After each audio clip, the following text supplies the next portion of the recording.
my vision for the people of Guam and for the families that are experiencing such hardship is really like, I think politics plays such a a big role in like how quickly things are moving. And if we set aside, our political differences, truly, I don't care if you're Democrat or Republican. Like, I want to see from our leaders, like, show us what it looks like when you guys work, when people are working together, when people with differing views and values and morals or whatever, when they're able to work together to accomplish something for the betterment of Guam. What is the true Yes. spirit of Inafa Maulik, really? Day, it's your innovation coach, Rob Jackson, and welcome to another edition of the Innovate Guam podcast, a podcast where we explore all things innovation, technology, and improvement related to the island of Guam. Don't forget to like, subscribe, and follow me on YouTube, Facebook, LinkedIn, Instagram, and Substack. My podcasts drop at the beginning of each week. Also, be sure to check out my Innovate column in the Pacific Daily News every first and third Friday of the month. All right, our guest for today's episode is Ms. Keana Ardiente, a rising Guam leader whose story is pure Guam, young Guam excellence. Keana is the December 2025 University of Guam valedictorian and served as president of the University of Guam Student Government Association. She is a first generation college graduate, a Guam Army National Guard soldier, and a rising public servant.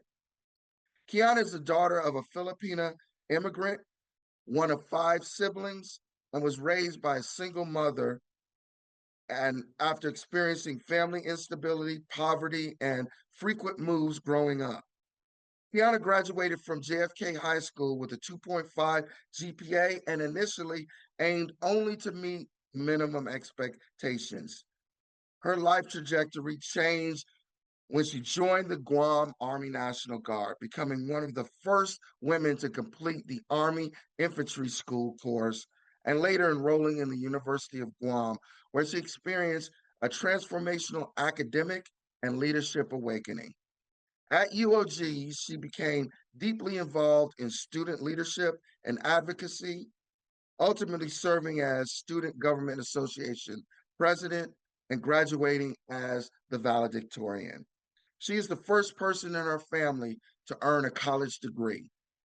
Keana currently serves as a legislative staff member to Senator Vince Borja of the Guam Legislature. Ladies and gentlemen, I give to you Ms. Keana Ardiente. Keana, welcome to the Innovate Guam podcast.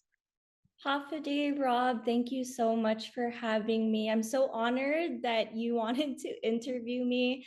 But this should be great. I love to talk. So I'm ready for the interview, Rob. Thank you so much. It was such a beautiful introduction, and thank you. So much gratitude. Awesome.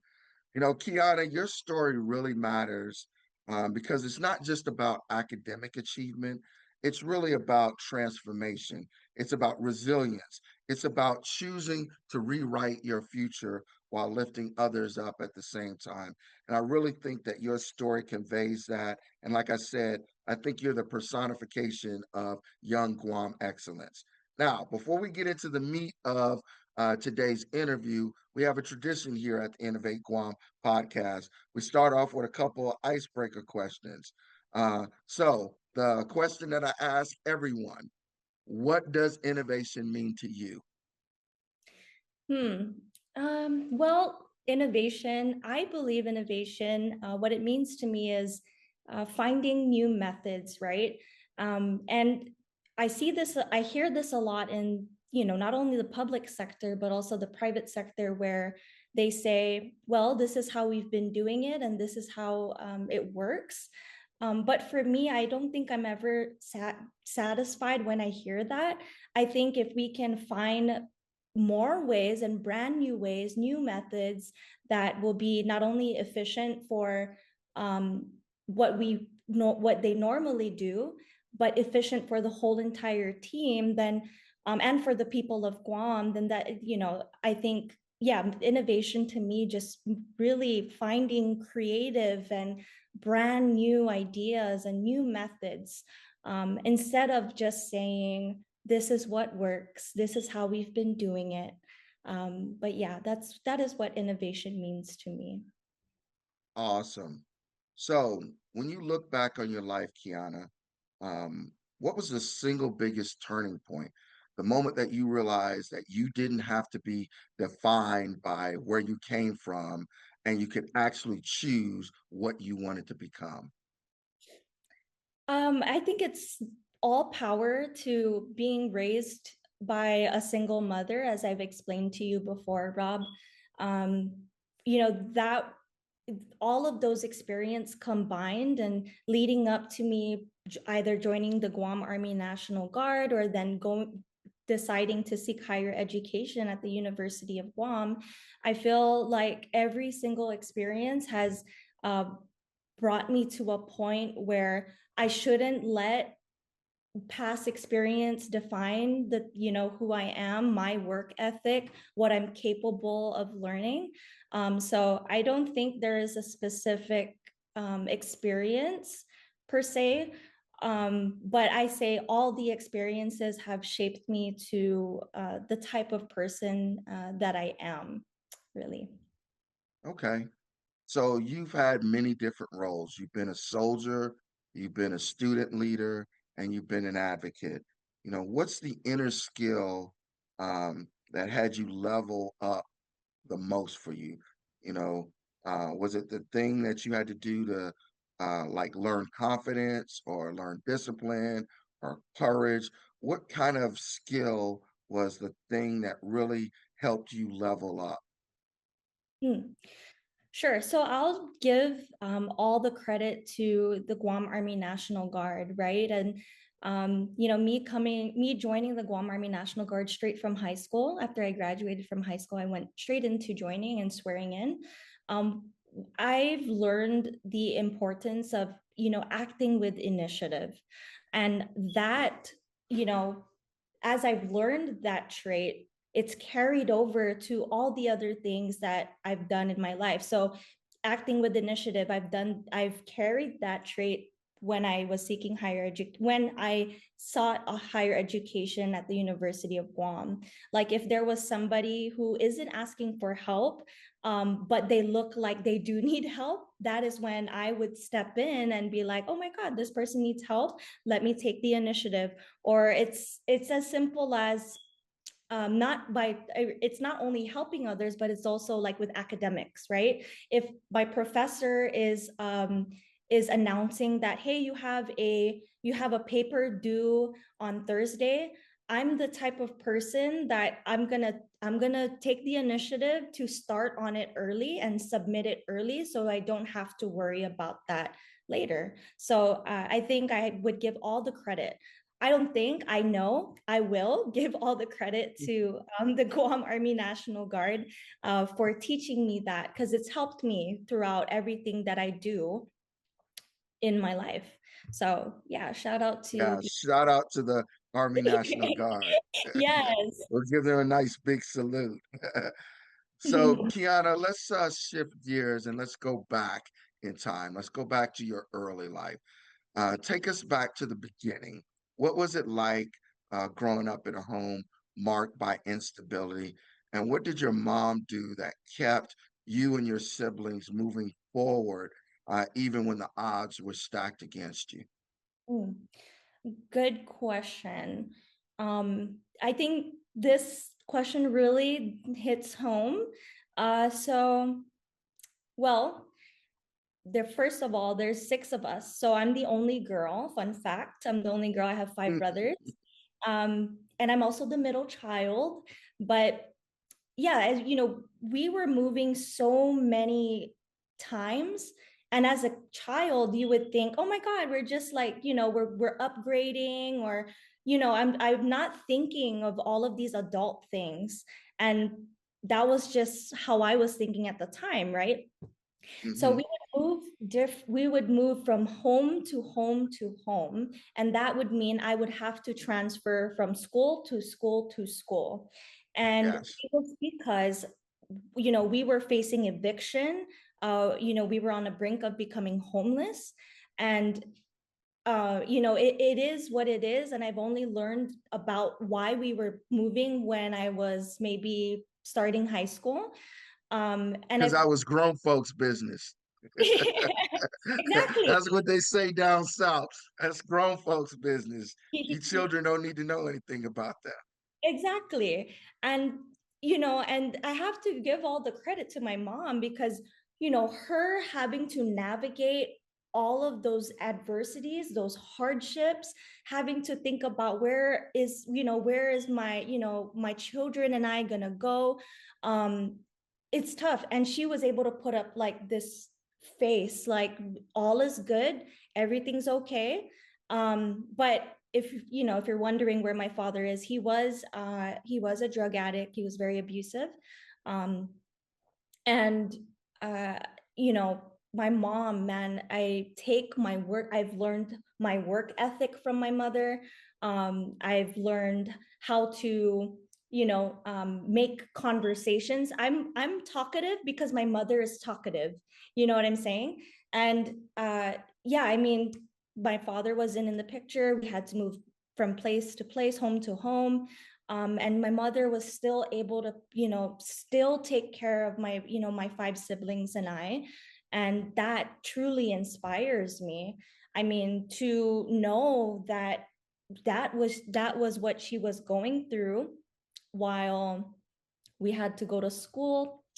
I think she's just so inspiring, and I take that everywhere that I go, and all the accomplishments that all the accolades that I have. I always pay tribute to my mom, because without my mom, I wouldn't have been here. We wouldn't have accomplished such a thing. She's always been there for my highest and my lowest, as corny as it sounds. So let's shout out mom. Thank you, Yeah, mom. shout out We to love you, mom.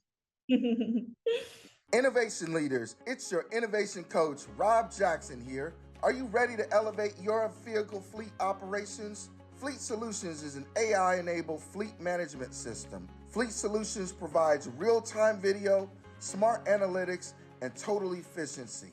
Keep your people safe and keep your business moving forward faster than ever before. Fleet Solutions, arriving tomorrow, today.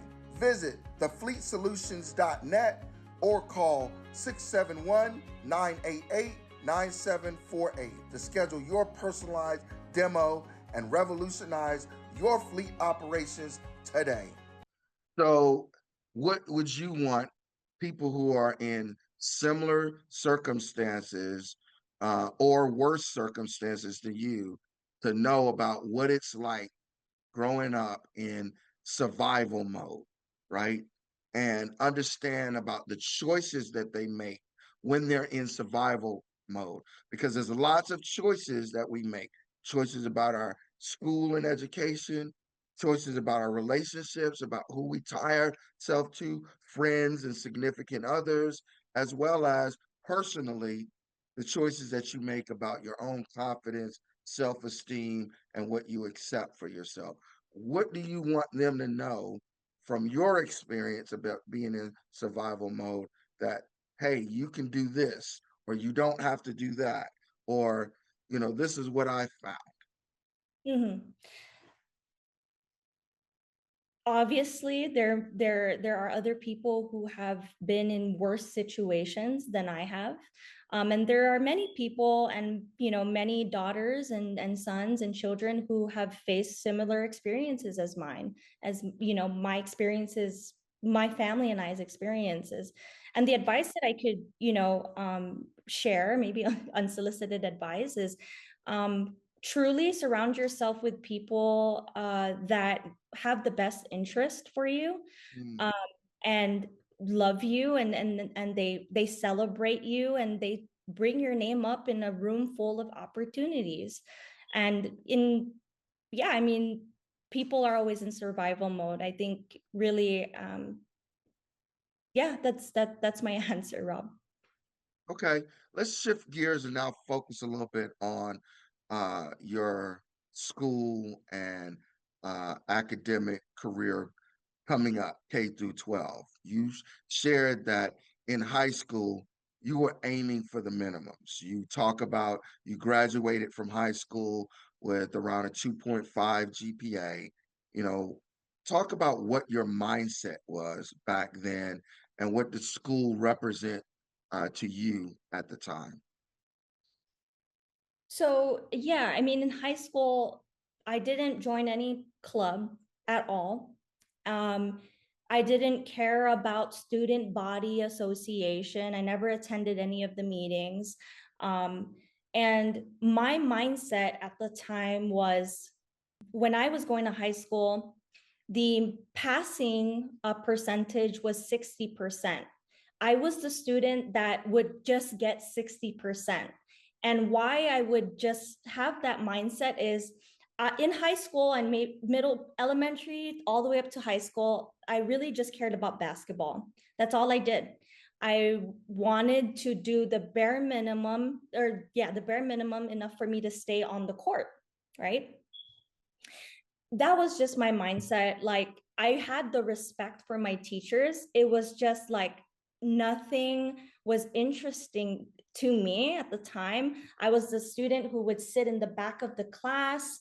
And yeah, I just shot for the bare minimum in high school. And that was just my mentality. It was all basketball, go home, come back to school, do the bare minimum, basketball, repeat. So that was my mindset. And truly, I Yeah. did not care for extracurricular activities at the time. So was there a teacher or a counselor or a coach or family member at the time who saw more in you than you saw in yourself? And did they try to convince you of you need to be doing more, pouring into you, speaking words of life and encouragement? Yes, actually, in high school, his name is Mr. Andres. I had him for Guam history.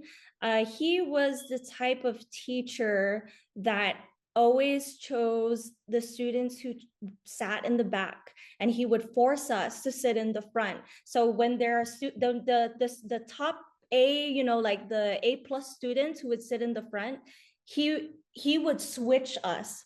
So that kind of by force, by force, I was like, okay, this is how the teacher is gonna, this is how the teacher is, this is how the quarter is gonna, the rest of the academic year is gonna go. And I've learned to love the guy. Like, he would teach us things in ways where he was teaching us one topic and then another topic, and somehow Mr. Andres was able to just tie it all in at the end of the class. Mm, So yeah, I think Mr. Andres, not only did he teach me how to just not deal with it, but just go with the flow yeah. of things.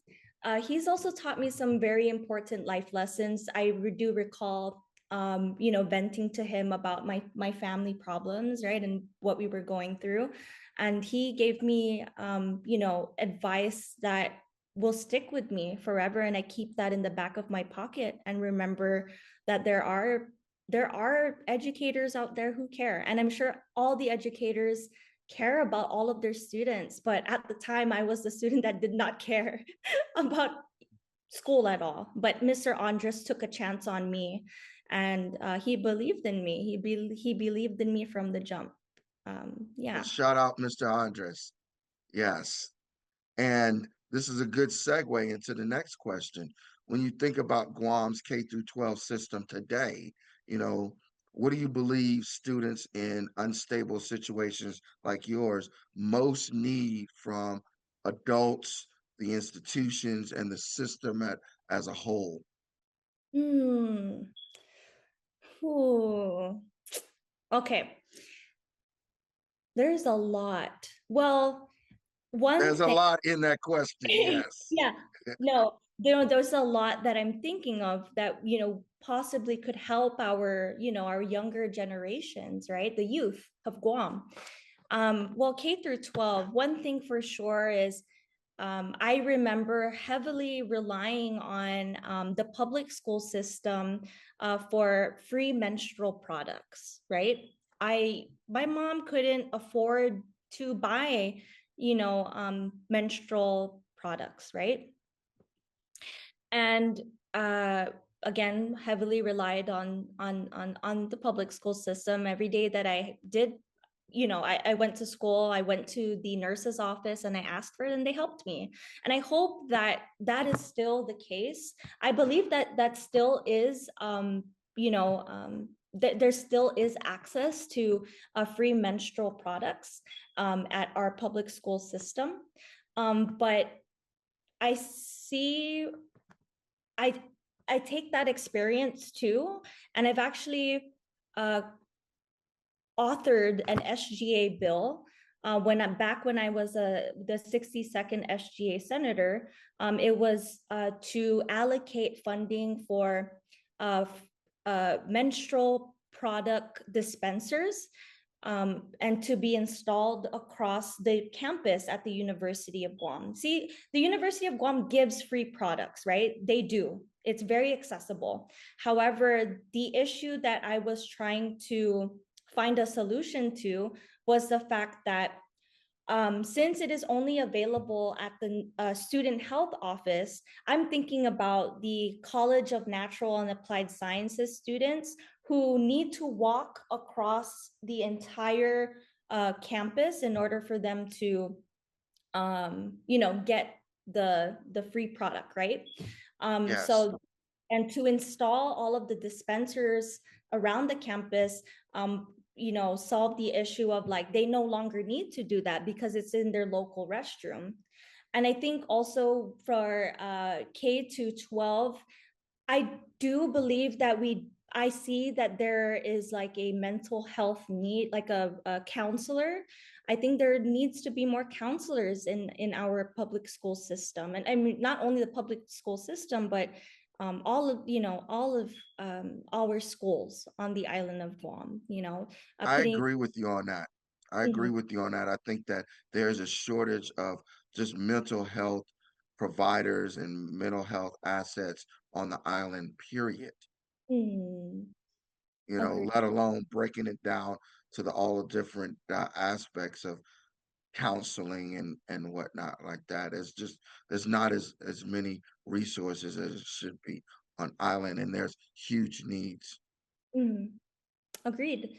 And I don't know what the process is of becoming a counselor or how they're, actually employed by a school. But I do think that I believe that there should be more counselors in our, our schools. It's so important that students or, our youth, they recognize that they recognize at an early age that, hey, I need help, I need to talk to somebody, and nip it at the butt and be able to feel comfortable with sharing this and speaking with a trusted adult, right? And if they're not finding it at home, if they don't have that support at home, they can definitely rely on, their counselor. When they go back to school the next day, they're able to meet with somebody that would listen to them, right, and help them.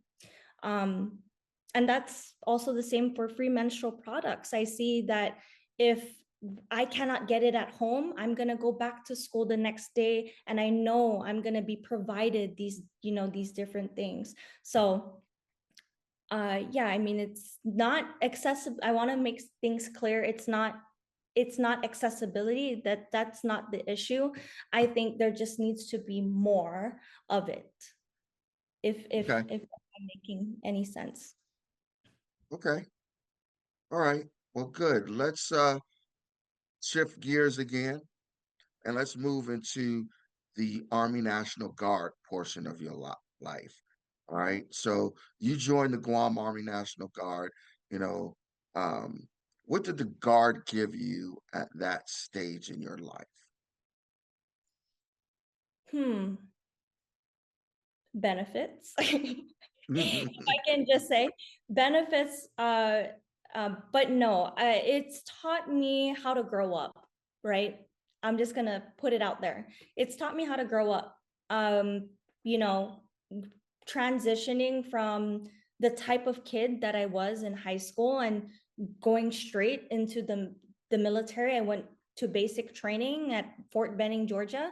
Man, I was just it's given me the opportunity to grow up, have thick skin, be able to act with initiative, and of course the benefits. So yeah, I mean, there are so many things that I can say about the Guam Army National Guard and what it has provided me. But if you ask me now, those are the top things that come to mind when what the Guam Army National Guard has given me. And I'm always going to be so thankful for the opportunities that were given to me by them. Yeah. So you became one of the first women from Guam to push through uh, an infantry military operational specialty. What was the hardest part of that, being a woman going through traditionally a male dominated MOS, and infantry at that? What was the hardest part for you? Mm. Well, physically, obviously, my structure and my stature is I'm 5'3", so I'm shorter than most people in the stateside, and of course, it is a male-dominated MOS. It's infantry. So funny. I'll share a quick story on how I joined the Okay. infantry. So I was like, okay, I graduated. What now? Right. And I was just so reckless. And I drove all the way to GCIC. So when you go into GCIC, it's a bunch of all of the branches in one hallway. And what I did was I took the first door that was in the hallway, the first door that I saw on the right, and it was the Guam Army National Guard. I took I took the ASVAB, and my recruiter the next day was like, okay, this is the job we're gonna give you. It's either I forgot the code, but it was a mechanic. It's either you're a mechanic or you're infantry. And I was like, man, I'm not really into those, like, fixie thingy majiggy, but I was like, okay, let's do infantry. So when I got to Georgia, and or no, when I finally did my research, finally after signing everything, after swearing in the whole shebang, that's when I decided, let me search up what infantry is. So I searched it up. The first thing that I saw was someone holding an M240 Bravo, and they were shooting it. And it was like, well, at the time we didn't have AI, right? So I had to deep search thoroughly, and it's like a first responders line of duty. And I was like, you know, there's no turning back now, because I've already signed the contract. I've already. So in other words, you weren't trying to be some kind of female icon, hero, trailblazer, or anything. You had no idea what you were signing up. No, absolutely not, Rob. And I was just so upset with myself. I was angry with myself.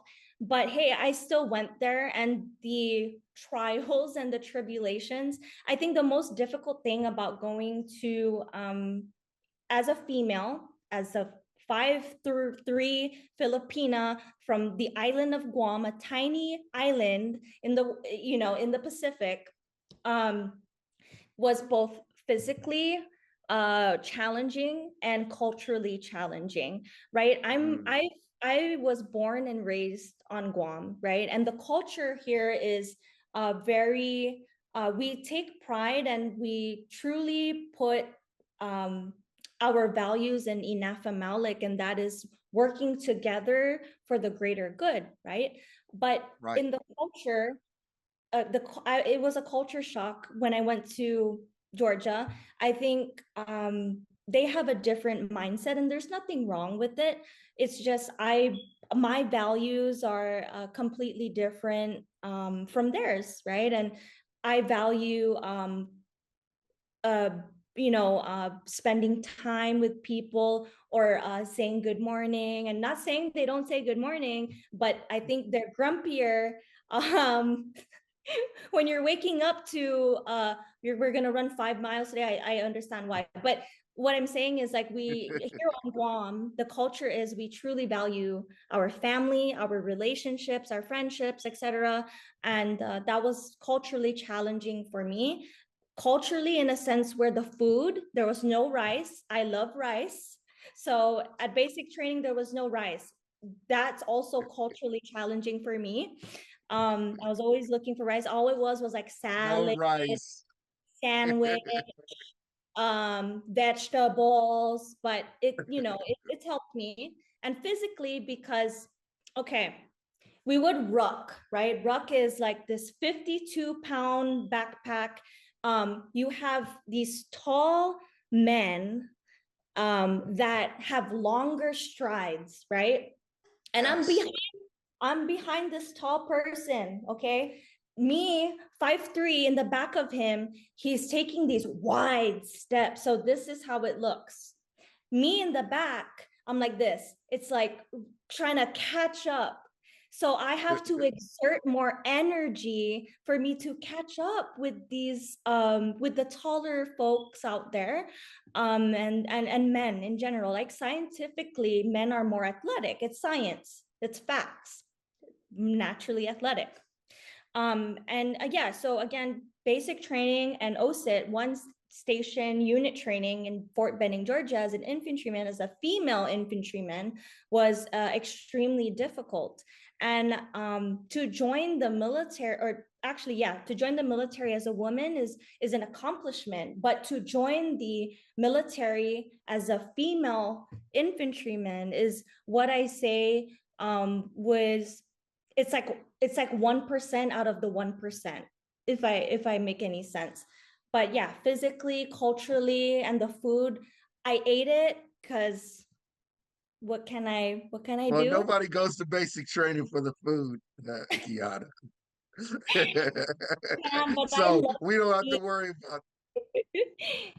Yeah, but Yeah, so that's funny that you weren't striving to be some kind of feminist cultural icon, breaking barriers in the infantry, that you literally just didn't know what you were doing and yeah. find yourself in a situation and you just had to get through it.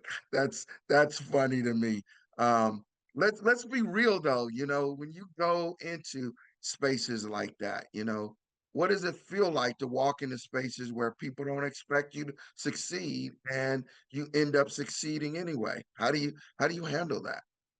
Hmm. uh don't be petty.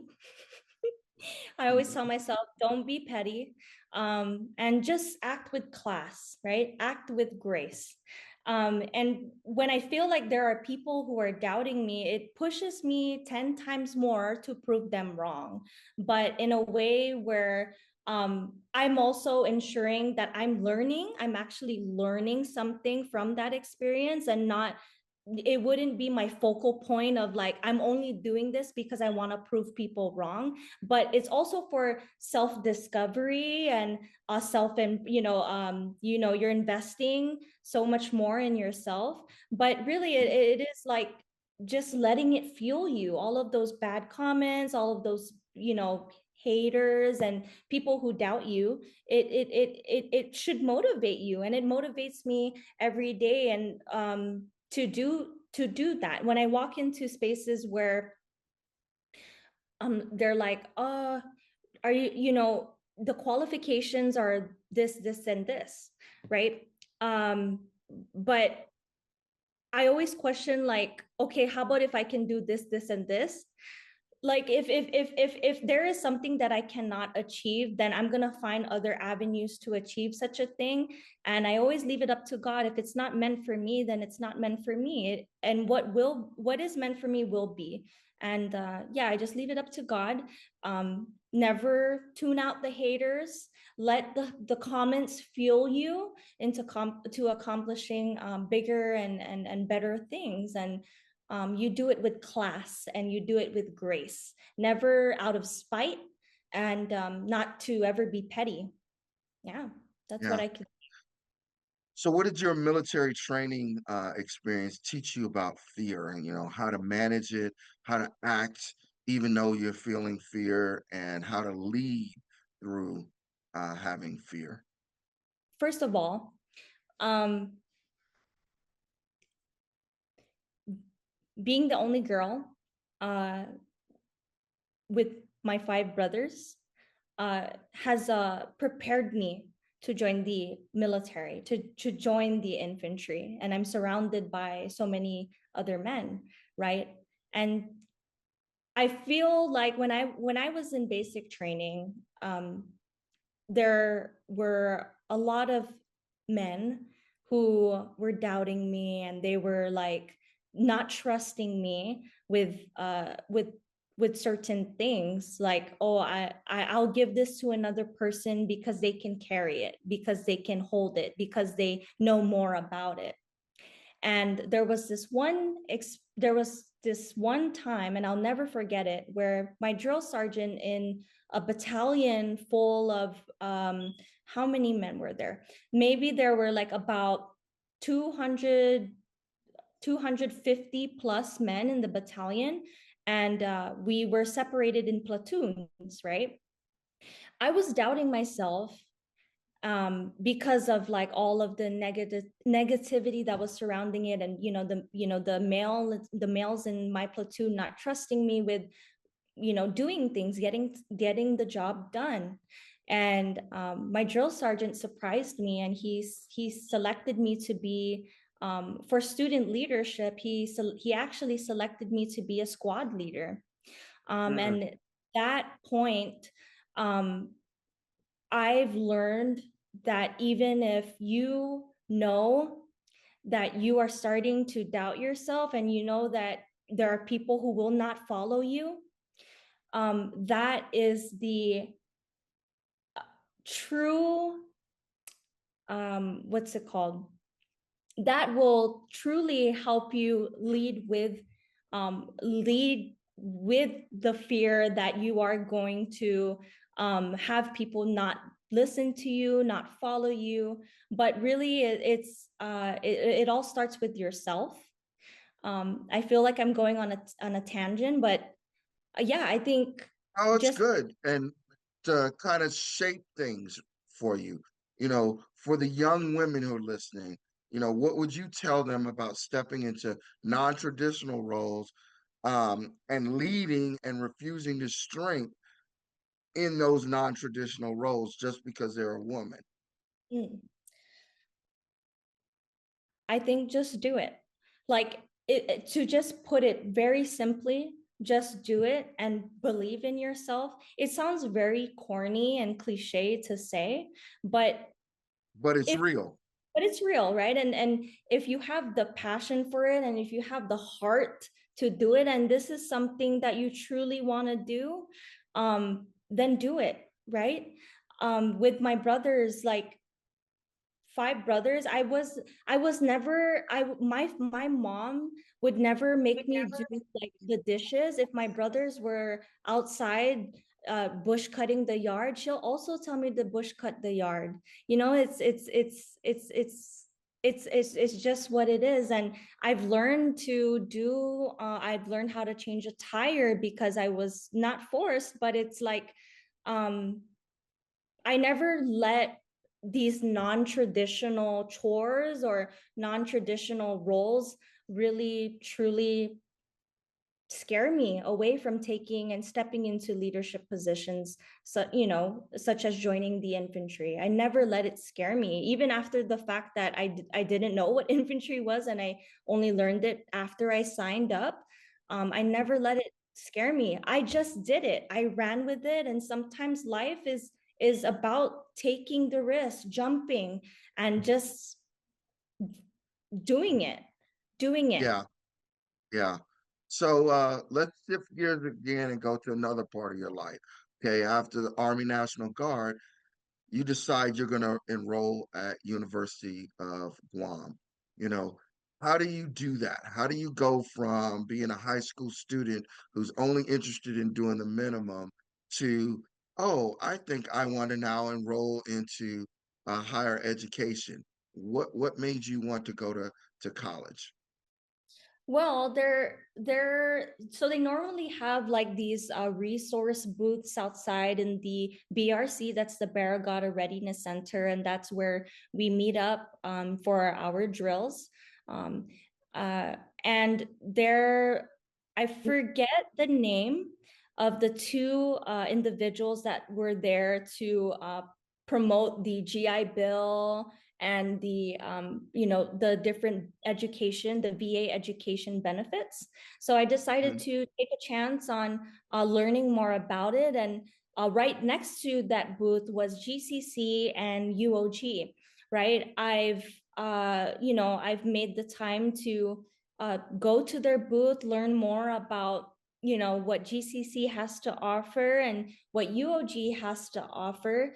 And yeah, I mean, that is how I was able to, go to college. And again, I give um, you know, uh, all the praise to the Guam Army National Guard for giving me the benefits to seek higher education. So when I was in high school and then I joined the Guam Army National Guard, I was like, man, I would never go to college.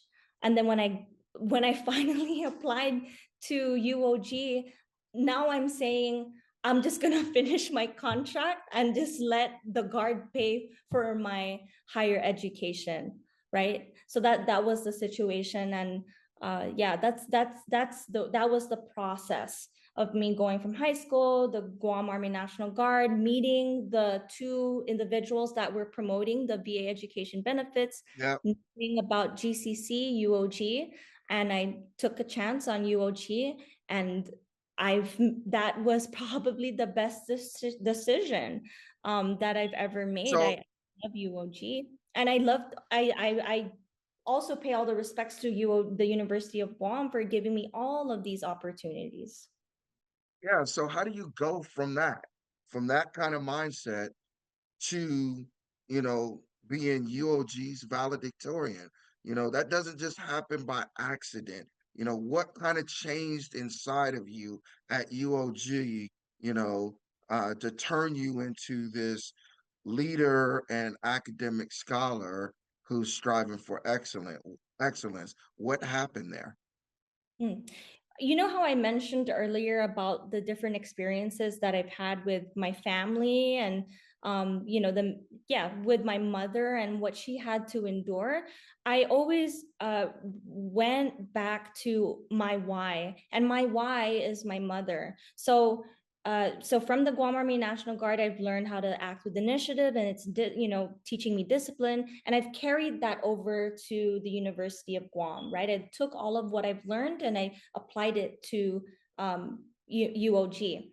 Now, when I enrolled in my first semester of college ever, there was a group of students in my FY 101 class, and it seems like they were friends, or uh, it was a group of friends, and they were talking about, oh, if I score a 98% here, or if I get an A here, then I will divide this by this, and then I'll get a good GPA, right? I'll get like a 3.9, 3.8, et cetera, et cetera, et cetera. They're already planning their college, life ahead. And this was an FY 101 class. FY 101 is first year seminar.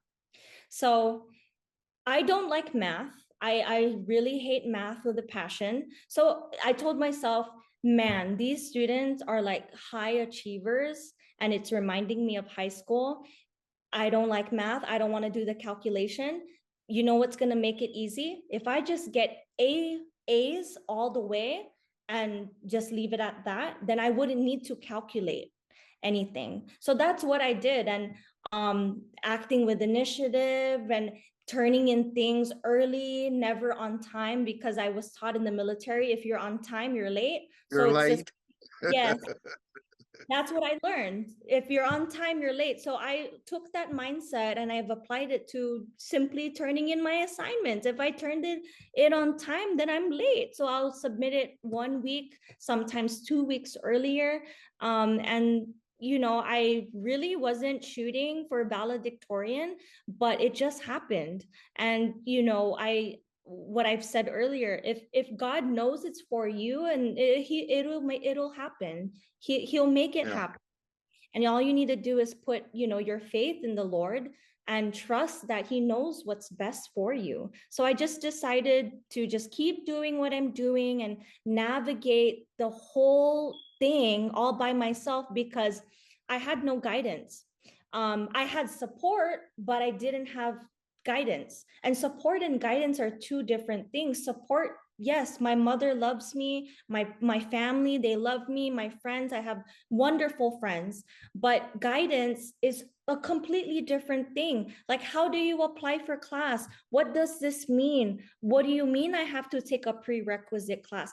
Things like that. As a first generation college student, I did not know these simple things. And you would expect, like, me being at the time when I enrolled, I was 22 years old.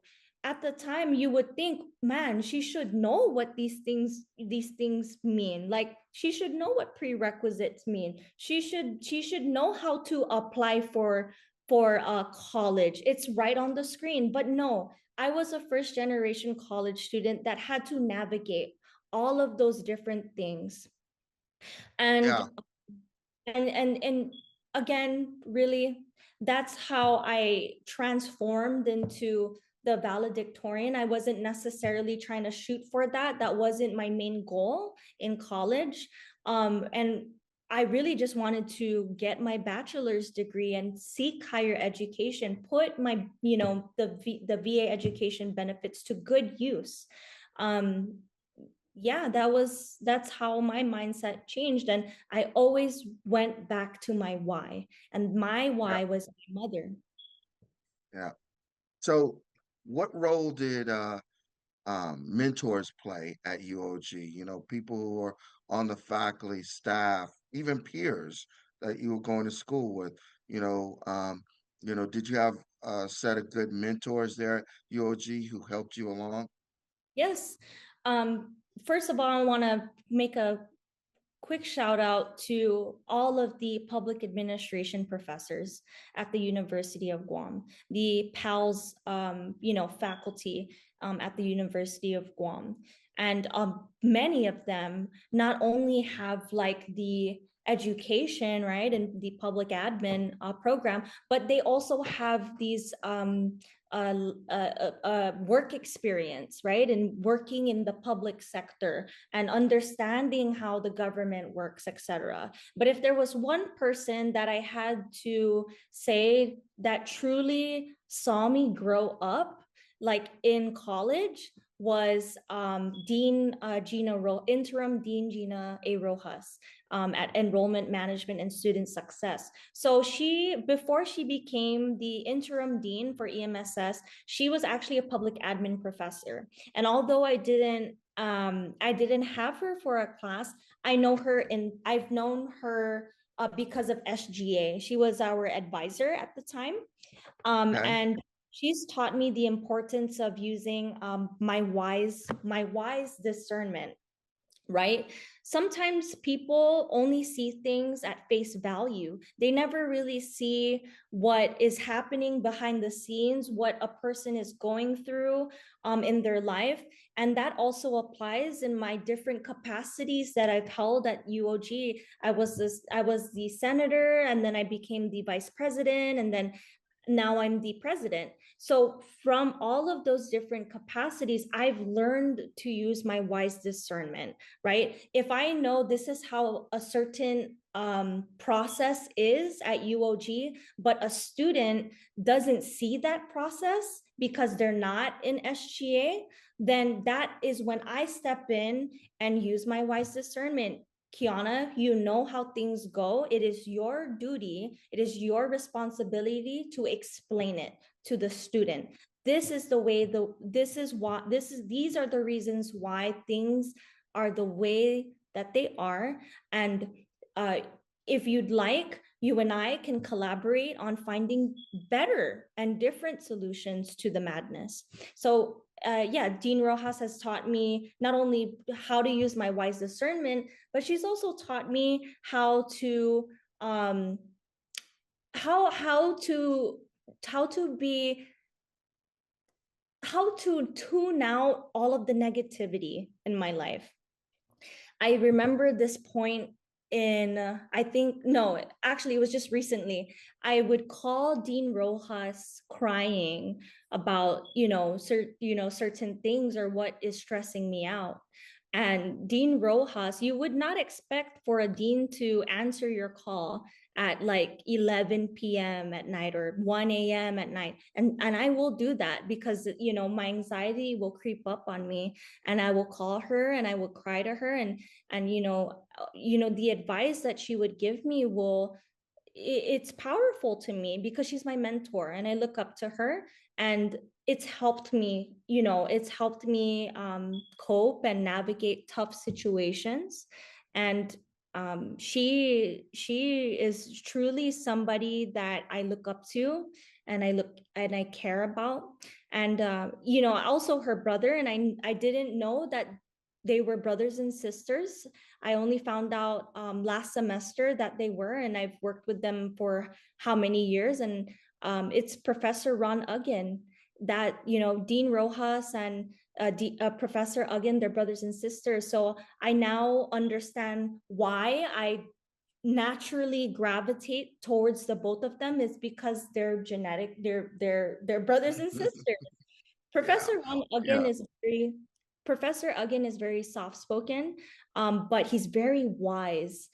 He's done so much work in I believe it's the civil commission.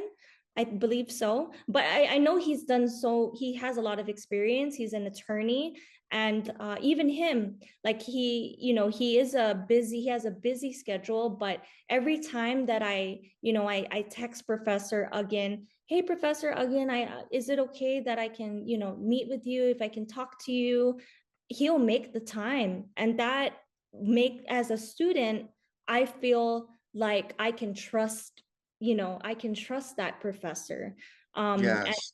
yeah, and So and let's mem- do a shout out for both of them, Professor Uggen and Dean Rojas, because that's huge, them making themselves available, whether it be 11 p.m. at night or whatever, to talk to a student, to pour life and encouragement and wisdom into a student, not just teaching them from the book in the classroom, but all of these other things to pour into their lives. Yeah, I mean, Rob, I want to, yeah, you took the words out of my mouth, but I wanted to add this, what you just said. They didn't just teach me like public admin stuff. They taught me life lessons. They taught me how to be a better person, a good person, how to be Yeah, nice to people. And yeah. that's those two are my, I would say, my mentors. I have a lot of mentors in my life, but those two really helped me navigate through the difficult times. Yeah, absolutely. So let's talk about kind of the end of your UOG journey. What was it like standing on that stage as a valedictorian, as a first generation college graduate?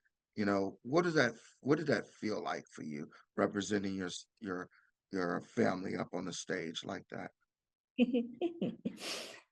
When Dean Rojas announced because we were doing rehearsals for grad, right? When she announced who the valedictorian was, you just had to be there, Rob. in front of all of the graduates there that was during rehearsal, I went on my knees and I cried. I cried when there were also staff there, and there were some faculty that were present at our rehearsal. I cried. I walked up to Dean Rojas, and on the mic, Dean Rojas goes, "Keana, don't make me cry." And then she starts tearing. She's like, "Keana, do not make me cry." She starts tearing. And it was such an emotional moment, right? It's so rewarding to hear, like, all the stress was worth it, because I then became the valedictorian. But come time for graduation day, oh my goodness, Rob, if there is one person that you would think that isn't afraid of doing public speaking, it would be me. Because I'm not afraid I love giving speeches. That's what I do. That's my bread and butter, right? But when I was up there on the stage, and all of these educated people on my right, I'm talking about all the faculty members and the professors, President Enriquez, the families, Yes. and then it was nerve-wracking. But another story. So my mom did not even know that I was valedictorian until the day of graduation. So I told my mom that, "Oh, Mom, just sit at the VIP seating, because they give SGA president a VIP ticket." And so come time for grad, she's sitting there at the VIP with my cousin and my friends, right? So when I was on the stage, and SVPP Charlene Santos Bamba, when she announced, "And the And valedictorian you for..." know how energetic she can be. Oh yeah, yeah. Yes. So she announced it. I got up on the podium, I delivered my remarks, and I started it off with, "Surprise, Mom, we did it." And when I say my mom cried, she cried. And the whole time after that speech, my mom had shades on. Like, she was just sitting there with shades, because she was crying. And you know what? That whole speech was focused on my mom and first generation college students. I wanted Mm. to ensure that students who were in similar situations and similar experiences as mine, they know that you can do this. You can be up on this stage as well, getting your degree. It doesn't matter what you have gone through, what your childhood was like, what your previous life was like. But Preach it, girl. but it really is, like, it's so empowering. I'm thinking about it now. It's so empowering. Like, who would have thought, Rob? Who would have thought that 2.5 GPA didn't really care about student organizations in high school, joining the guard, and then going to school, and then joining 25 student organizations, being the SGA president, becoming the valedictorian, all at the same time? That is like the power of first generation college students. Mm. That is not the only power that you have, though, because Mm. it is your role as a first generation college student to open the door for people, other students and other people that aspire to seek higher education. That is your role. Yes. You need to Yes. share your story in order for them to feel comfortable enough for them to achieve the same thing or achieve something better. Yes. That was the message that I was trying to convey to the crowd in my valedictorian speech. But my mom, again, I surprised her, and I think I know Dean Rojas was crying on that stage too, because the deans all sit on the stage Yes. commencement, and all I hear was, and I go, man, I'm gonna lose it. And then I see not Miss Janet, but oh yes, Miss Janet, Miss Wendy from EMSS. I saw Miss Berna from the SBPP office. They were all like wiping their tears. And I'm like, I'm not trying to look that way because I don't want to ruin my makeup. So just staring at each corner. And maybe I'll add a little tip when public speaking. My trick is I just pretend, and I tell myself, all of these people that are looking at me right now, they're naked. Just think about it that way.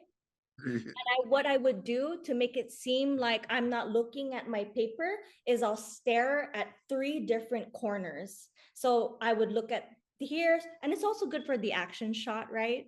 You know, you want to pose, right? You want to pose for the action shot when you're speaking. So I would look at the 3 different corners. But yeah, in a nutshell, that And was I my tell you what's even better about you, Keana, is that you are so open. You don't mind being vulnerable and sharing very personal things about you. And as they would say, keeping it real. You keep it real. You are open and you don't have any shame about who you are and where you come from and what your background is. You keep it real, you put it out there, and you try to use it as a blessing for others and a testimony to uplift others. And that's what I love about you. Yeah, of course. I'm always going to keep it real, right? Whether that's speaking in front of faculty and telling them to stop just changing the date on the syllabus and then submitting it, and then boom, you're done. Like, no, I have no problem with doing that. But I also don't have a problem with telling people that I care about them, I love them, and they're doing a great job. I always value giving people recognition because it empowers them. Yes, Recognizing somebody over the smallest things really, like the effect and the impact that it has on somebody when you recognize them for small things yes, truly is so powerful. Like, you see them accomplishing bigger things, right? And they're not expecting to be recognized, but when you do recognize somebody, it's powerful. I don't have a problem with being vulnerable either, because what is there to be ashamed about? People make mistakes. The only way that, you know, I know that I'm human is when I make a mistake. That's the yeah, only that's the only feeling that I will get, knowing that I'm human. There's nothing to be ashamed about. There's nothing, I don't mind being vulnerable. I don't mind crying in front of people, and letting people know how I feel, what makes me feel good, what doesn't make me feel good. And I also don't have a problem with apologizing either. mm, I know I take accountability when I know that I am wrong. And yeah, praise people, for the littlest things, recognize people for achieving the smallest things, and just being a good person, being a nice person, and just being kind to everybody around. yes, Yeah. yes. So I know we went to the end of your UOG career. Let's bring it back around to the middle. Let's talk about why you decided to get involved with student government and what that leadership journey taught you about power and policy and persuasion. Can you talk a little bit about that? Sure. So again, it's all gonna go back to my experiences in my life. So I knew from the moment, or sorry, I knew since I was a child, that I wanted to help people. I wanted to help families who were experiencing the same difficulties as mine, get out of this situation, right? And why I got involved in Student Government Association was, matter of fact, the SGA election committee chair was just sitting in the rotunda at SBPA. He was just sitting there. His name is Denzel. He is my best friend today. But I didn't know who he was, but me being the person that I am, I love making conversation. I like making friends. I walked up to him and I was like, "Hi, how are you doing?" And he was just like, "You should join SGA." And from there, I took an application. I was very nervous about it. I was so incredibly nervous about running for SGA senator. But and I was having doubts that I would make it in. So advice that I remember from Dr. Ronald McNinch, shout out Dr. Ron McNinch, was Yeah, shout out Dr. McNinch. I love him. So Dr. McNinch, he looked at me and he was like, Keana, it's either you run scared or you run unopposed. Mm. You know what I did? I ran scared. I ran scared. So I would go to all of the students. Hey, can you please vote for me? For SGA senator, blah blah blah. Mm. And I was competing with 15 other candidates, and they were only taking 11. Okay. So come time for when election committee convened and they were tallying the votes, they invite all of the candidates to this live ballot, counting. But I was the only candidate that did not show up. I actually drove to KFC in Manilao. I was so nervous. And I remember I got a half and half bowl. That's half rice, half mashed potato.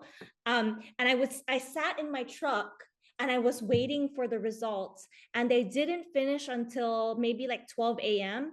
I got a call from Denzel and he was like, congratulations, you were the top voted senator, the top voted senator. Outstanding. Yeah. So from there, that it's like a high. I don't know how to explain it to somebody who is not in SGA, Rob, but it is like a high. And I don't know if this is a segue into politics and you dipping your toes into politics, but it's like a high that I felt. I was like, dang, this was kind of scary, but very fulfilling at the same time. So from there, like I I was the SGA senator for the 62nd. And then I've authored a couple of bills to help, the UOG community. I've chaired certain events, right? Numerous events actually, when I was a senator. And then I ran for vice president. Same thing. And then president. So it was like each time that I ran, I was like fighting for the not fighting sorry I was like competing for the votes, right? Yes. It's majority wins, right? And each time I had to go up against somebody, right? But I get a little jealous of my current council, right? Because I remember, how I said I always had to run opposed. For my current council, the senators didn't have to do that. There were only there were only 9 of them that ran, and by default we take 11. 9 of them got in. They just had to meet the minimum requirement. That's 10% of the student body. So really, Right. yeah. So student government association, it's like a different breed. I think it takes a certain type of student to run for such a thing. But like I've mentioned earlier, Rob, just do it, just jump, take the risk. And if God. So let's talk a little bit about your time and what you decided you were going to put your focus on.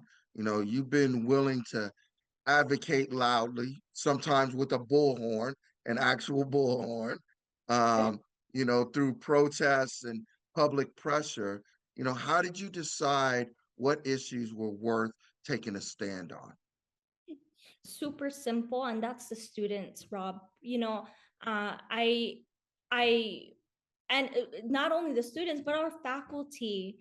I think our faculty members deserve all the things that they feel is right for them. And I'm not only gonna our role really as SGA representative is to advocate on behalf of the student body, but I also feel that in my capacity, I also feel that it is necessary to advocate for our faculty as well, right? And so during that time, I was the vice president, and the president, Nicole, and the student region at the time, Julie Laksamana and myself, we were like, okay, let's do a rally, a peaceful rally. So I I was like, okay, what's gonna truly make this like a call to action type of situation. So Mm-hmm. we were scheduled to go in front of the Congress building tomorrow, the next day, and it was like 8 p.m. at night. So I decided to go to the dorms. I walked there, and then I saw Director Mark Mendiola, and I was like, Director, is it okay if I can talk to the students for a little bit? And he's like, sure. So he stepped out, and I was like, hi, um, please come tomorrow. I'm begging you, please, let's get together, and let's make a change. Let's call to action, right? And I was just Yeah. in shock with the amount of students that showed up to this peaceful rally, right? And then I took it up a notch, and I went to not student security. I went to security, Mr. Aaron and Mr. Al. Shout out Mr. Aaron and Mr. Al. I asked them if I could borrow their bullhorn. It's not my own personal bullhorn. I asked if I could borrow it. They, I didn't tell them what it was for, but I guess now they know what it's for because of all the shots that were posted on the news outlets. But so yeah, I borrowed the bullhorn. We went to the Congress building. In front of it, it was pouring rain, and I was just speaking into the bullhorn with whatever could come to mind, right? And I'm like, this is our future. Education's important. And I would also say things like, it's election season. I know who I'm not going to vote for, et cetera, et cetera, et cetera. But really, Rob, what's worth fighting for are the students and the faculty. Whatever concerns them will absolutely concern me. And it's always Yes. been that. And, the University of Guam has given me, not only me, but so many other students, so many like alumni out there, like who knows this same feeling that I have. Like, yes, UOG has given me a lot of opportunities. So I feel compelled to ensure that I am present, I am there to advocate on behalf of our students what they want and what is right. um Yeah. and what is realistic, and goes the same for our faculty. Faculties play, our professors play such an important role, an integral role in a student's life, and their college journey. So I feel compelled to do whatever it takes, and that also means going to security, not telling them what the bullhorn is for. So that's a great transition to where you are now in life. You're actually in real public policy area. You're working as a legislative staffer in the current Guam legislature. So, what has surprised you most about how change actually gets done inside the real system of the Guam legislature? Well, I'd like to make a shout out to my boss, Senator Vince Borja. What surprised me the most is like, he likes to say that he is a shy senator, but really he is such an outgoing person. Like, he is so fun to talk to, and he's a great boss. Like, he is also realistic with like deadlines and ensuring that every team, every member of the team is being doing things effectively, and they're being proficient with with their time. But I think what surprised me really is the process of like making a change. So right, anybody can make a change, but if you want to if you want to make your change be law, it's totally different, and there's a process that these our elected leaders have to follow, and that's not, maybe it's not what surprised me, but that is something that I learned. So there's a Yeah. process, there's an idea, there is paperwork, there's like drafts, there's proofreading, and then there's like peer review. I mean, like, speaking with, his colleagues and seeing what works, what doesn't work, meeting with the appropriate agency to ensure that, you know this, is this going to work out, how can we work together to find a solution, and then you can Uh-huh. finally draft the bill. And then that is how, laws are created. But yeah, I mean, it's very, it's not, it is a lengthy process, and it's very technical. But if you're doing it for the people of Guam, right, anything, it is all worth it in the end. And I get Yeah.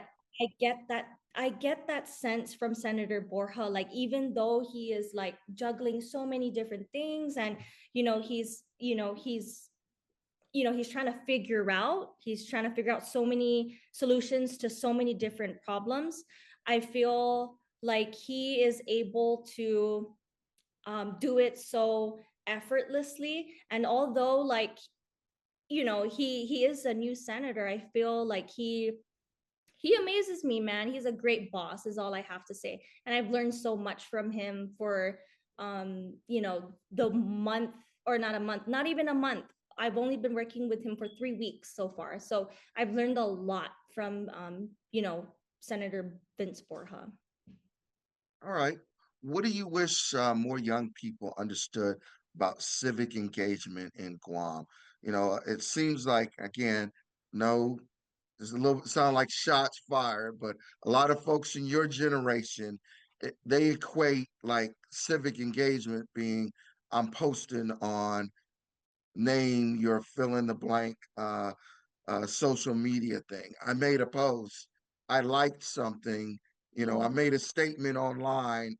That's my activism or whatever. What do you wish more young people understood about civic engagement, specifically on Guam? Mm. It is our role. That is our civic duty and responsibility to go out there and vote. Like, if there is one person that understands the power of a vote, that is me. Because when I was running for SGA vice president, I only won by 10 votes. So I understand the power of a vote, and each vote counts, and it matters. And we hear this all the time, but I think the struggle that our youth is facing right now in terms of civic engagement is they don't have a reason to go out there and vote. Like, Mm, no one out there is giving them a solid reason to go out there and vote. Like, yes, you're identifying the problem, but what are your solutions, and how are you going to there get you there? go. There you Yeah. go. There you go. You Just preaching go it, out there and girl. vote. Just go out Yes. there and vote. If it makes you upset, then you're on the right path. If you're engaging with something and you're reading the comments and that makes you mad, go out there and vote. It is your civic Yes. duty and responsibility. Yes. Yes. So, what's your vision for Guam's future, especially for young people on the island who might be growing up in poverty or instability? What's your vision for Guam's future? Mm. I'm gonna use this as an opportunity for my ad for 2030. 2030, no, how about 2040? I will be running for governor of Guam. No, I'm joking, but, or actually, who knows, right? But I think my vision for the people of Guam, and for the families that are experiencing such hardship, is really, like, I think politics plays such a a big role in, like, how quickly things are moving. And if we set aside, our political differences, truly, I don't care if you're Democrat or Republican. Like, I want to see from our leaders, like, show us what what it looks like when you guys work, when people are working together, when people with differing views and values and morals or whatever, when they're able to work together to accomplish something for the betterment of Guam. What is the true Yes. spirit of Inafa Maulik, really? And I that's what I want to see, for the future of Guam. And I really think that that's how, we are going to progress as an island. If we just put our political differences aside and, not think about, the next election and how you can win the votes. I ask our elected leaders not to win votes, but win the hearts of people. Like, how are Win you hearts and minds. yeah, how are you going to help the people of Guam? Like, I wish, I hope that there is a leader out there that is willing to work. And I'm not saying that they don't do that now, but I feel like it's probably a reason why things are moving pretty slow, in terms of progress. Yeah. But yeah, it all starts there. It all starts with the people that we are, and that will then reflect on our work to our community and the people of Yeah. Guam. All right. So now finally, when you look back 10 years from now, you know, what do you hope that people will say about the legacy of Keana Ardiente? I want people to say, man, Kiana, she did it all. She did it all. And me too. Like, I want to grow old and I want to have children, and my children have grandchildren, and they look at me as their mother or grandmother, and they're like, yeah, mom did it all. Like, I want to be able to say that. I don't want to grow old and say, I didn't do this, I didn't accomplish this, I wasn't able to do this. No, I want to go out there, do everything that I am able to, and just keep shooting for the stars and not allowing the stars to catch up to me. That's I am just like, if I had the opportunity, if I am able to run for president of the United States of America, Rob, I would. I would run. Like, I'm very ambitious in that regard, right? Like, if I want something, I will find a way to achieve it, or to get it. Like, trust me, Rob, if I had the opportunity to run as the president of the United States of America, I would. But I for tell now, you, I'll work my way towards, like, I'll start off as like coming back to the island of Guam, gaining my experience, and then running for senator, and then congresswoman, and then governor. And see, that's what I want to be able to tell my future children and grandchildren. Like, yeah, I was in the 48th legislature. I was the governor of Guam, and then I became the congresswoman of Guam, and then et cetera, et cetera. I want to be able to tell them I was one of the first female infantrymen in the Guam Army National Guard. I was valedictorian. I didn't care about, I want to be able to tell them this. And I don't want to ever have any regrets in my life because I've done it all. yeah, I tell you, Kiana, this is what I love about you. I love your passion and I love the way that you just put it all out there. You are very, very inspiring. Thank you for sharing your story with us, your resilience, your transformation, and your leadership. Your journey really is a reminder that your origin doesn't determine your destination and that young Guam excellence is not just a slogan, it's real. You are the living embodiment of it. Um, Thank you so much for your passion and all the work that you put in it to things. So, Kiana, is there anything you want to leave our audience with? Just do it. Nike.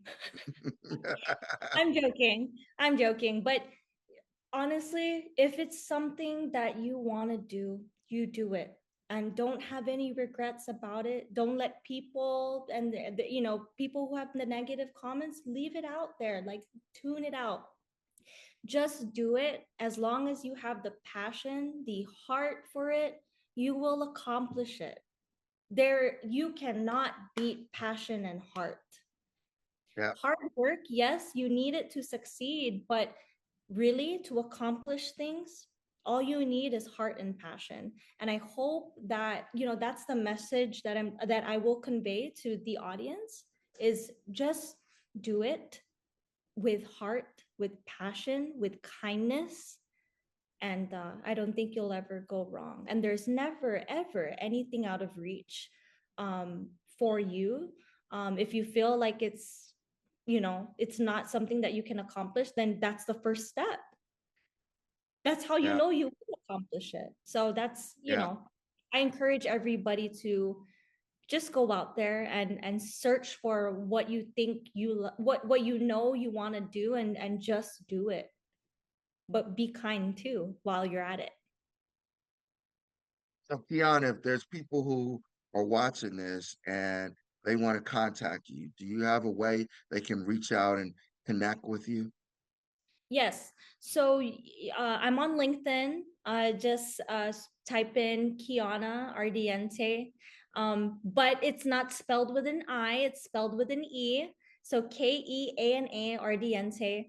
But yeah, you guys can whoever would like to connect with me, they can connect with me through LinkedIn, and we can go from there. But I am open to, I love new friends. I love being friends with everybody. So yeah. All right.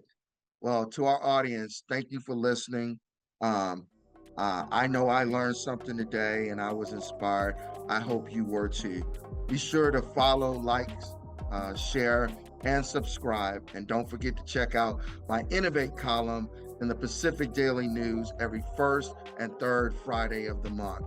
See you next time. And remember, whether you're at work, at home, or at play, always innovate. Thank you.